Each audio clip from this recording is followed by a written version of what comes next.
Friends, imagine Vivekananda were living, and he has a mission, and he has appointed 90-year-old and 80-year-olds as the leaders of that mission. Can you imagine that? But ironically, that is what is happening. Vivekananda's mission is now led by 90-year-olds, 80-year-olds, 70-year-olds. So, and they told me that they consider someone adult after they are 60 years old at least. Okay. So, other than, and 60 years old is like, hey boy, hey chele, I mean, in Bengali. So, that is the kind of attitude they have, it seems. Why am I saying this is not to disrespect anyone or any system, but this is a fact. So, would Vivekananda want this to happen? That is the only question. It is number one. Number two, how are they in touch with the current world? They're not. And we cannot expect them to be in touch with this current world. You go home and you talk to 80-year-old, 90-year-old people, grandfathers, great-grandfathers that you have at home, and assess whether they are in touch with Gen Z or Gen Alpha or Gen Beta. I think that is what is the new one. So, see, even I'm not able to, I'm just 43, but I'm not able to exactly tell you what things mean in the generation that is coming, right? So, to run Vivekananda's mission, and Vivekananda's mission is most demanding, most necessary for this world. And the claim is that Vedanta has all solutions for everything in this world. If that is so, then why are we not able to solve these problems with Vedanta? Because Vedanta is not understood, then who is responsible? Now, I'm not saying efforts are lacking, but the general direction itself is wrong. So, suppose, I think this is one of the parables of Sri Ramakrishna. There were 3 drunkard friends. They drank to their fill, and they have to cross a river with a boat to go to their village. They have come to another village and to drink, and then they are going. Now, they sat in the boat at night, and all of the 3 people were rowing the boat. And they were thinking they were going to the other shore, and they fell asleep actually after some time. And next morning they are just there. They did not even cross the river, but they rowed for a long time. They remember that. So they were astonished why they are still there, because they did not remove the anchor for the boat. So if the anchor is not removed, even if a lot of effort is put in, what is the use? Number one, that is anchor. Number two is when your direction is wrong. Suppose your home is somewhere this side, you are going the other side, then also that is wrong, right? So that is what is happening. I have explained how it is wrong in other things, other videos. So I think it is, for example, I'll give you in one line, for example, Vivekananda never distinguished between world and God. He said, this world, the same God that you are seeing in the form of this world. Okay. So this world, he even called all of us to love this world like Sri Ramakrishna loved all of us and Vivekananda loved all of us. I'm quoting, love this world as Sri Ramakrishna loved you, as I love you, come love this world. This is what he said. You can, he wrote actually. See, if you have to give credit to, if you have to choose between a written word of a prophet or a verbal word, then you have to give more importance to the written word, right? So he has written this to his brother disciples, the fellow disciples of Sri Ramakrishna, in a letter. Okay, you can read it in his complete works. So I just wanted to point out, because I got that thought in my mind. How can we all accept, because they're completely out of touch. They are equating. See, it is one advantage and disadvantage both, that the same people are in charge of the monastery, and the same people are in charge of the missionary, right? So this is the problem that may act as an advantage in some ways to keep it united. But see what is happening. Monastery is being given the highest importance, 90% importance, and the 10% in the missionary works, that missionary is only for building and sustaining the goodwill in society, so that they get all the donations. Yes, there is a separation of accounts of mission and the monastery, but the general goodwill that is generated because of the missionary work, actually it is maintenance work. It is not missionary work that is happening, it is maintenance work. So that converts to the goodwill, like these people are very good sadhu sannyasis, so let us give them sustenance, their maintenance, etc.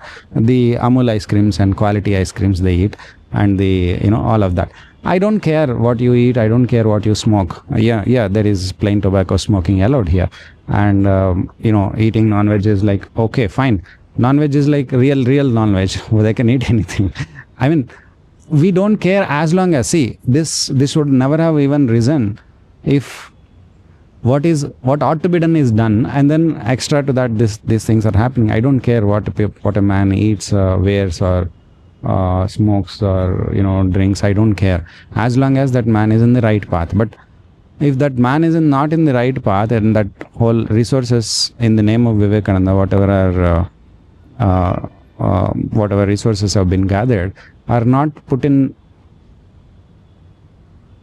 to solve all the problems of the people who are giving those resources. See, just write down 10 problems in this world, 10 problems that people in this world are top 10 suffering with, okay? And on the other side, write the contribution of this Vivekananda's missionary and Vivekananda's monastery to these 10 problems. Then you will understand whether these problems are really being solved or not.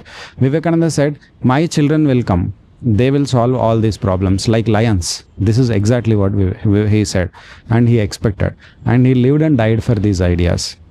Nothing is happening, and if you talk about it, you become some alien, and then they think you are attacking them. And see, this is the sure sign of degeneration, wherein talking about some idea, a policy, and a principle is equated to attacking someone. This is where degeneration has started, the sure sign that degeneration has started. Yes, Vivekananda said 1500 years this missionary will shine. Yeah, but it is only surviving, right?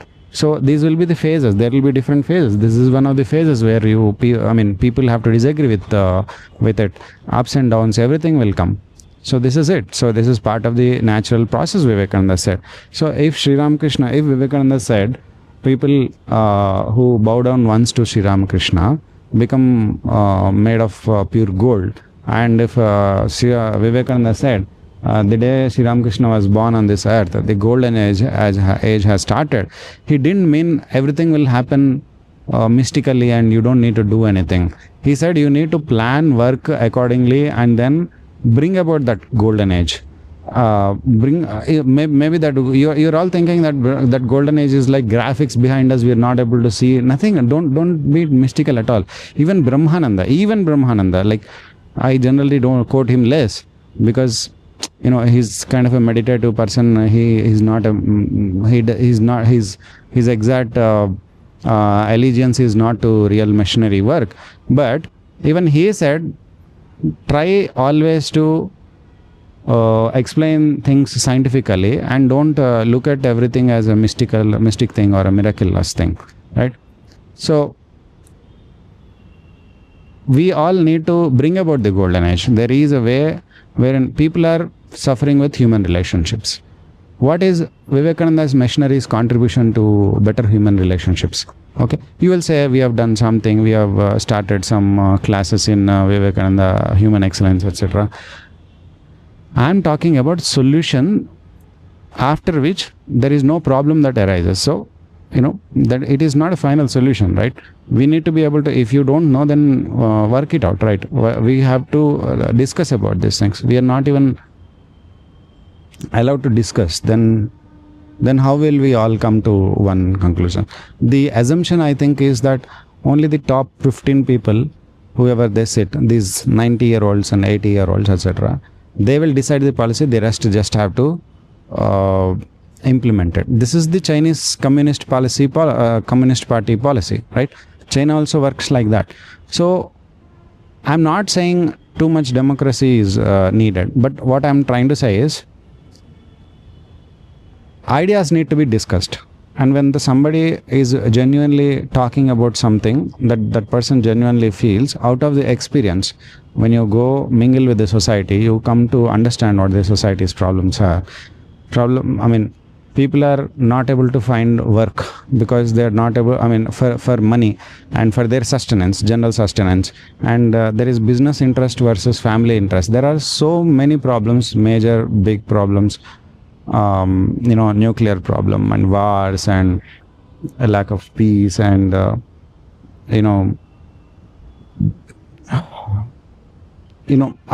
cannot tell you because there are so many. If I bring up every problem, then we have to discuss all those problems. That is why I'm not bringing them up. You know what I'm talking about. All of these problems, there is no solution that is being contributed from Vivekananda's missionary side. You say you are spiritual. What then? There is no spiritual. Remember Ranganathananda and others also saying, Vivekananda, etc. Knowledge is knowledge. There is no secular knowledge. There is no spiritual knowledge. Knowledge is knowledge. Every knowledge is knowledge. Similarly, if Vedanta is not relevant to non-spiritual subjects, then don't claim that Vedanta has solution for everything. Don't claim.